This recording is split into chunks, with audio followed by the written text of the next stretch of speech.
use technology to close the gap between rich and poor? To answer these questions, it is important to freely share information that allows innovation at all levels of society. We see ourselves as catalysts of sustainable opportunities at Bank Windhoek, and therefore we hope that tonight resonates with this ambition. Now, what is a Bitcoin miner? Well, it's really just a set of computers that do a number of things.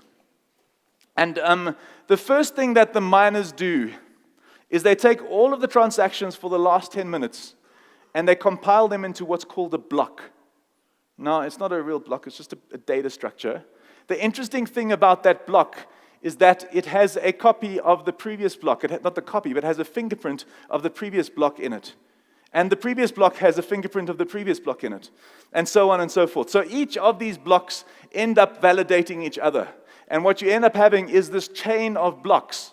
And if I change something here, it's basically going to invalidate every block that comes after it, because every single block needs to validate a fingerprint that then goes on and on. And so what we have is super interesting in that we have this kind of self-regulating, almost organism of a piece of software that is running around the world. It feeds itself, it regulates itself, it adapts to the environment. Nobody can spend my money except me. And I never ever have to show you my private key.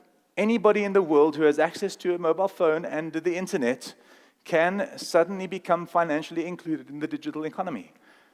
I think what we're shifting into now is potentially another evolution in our money system.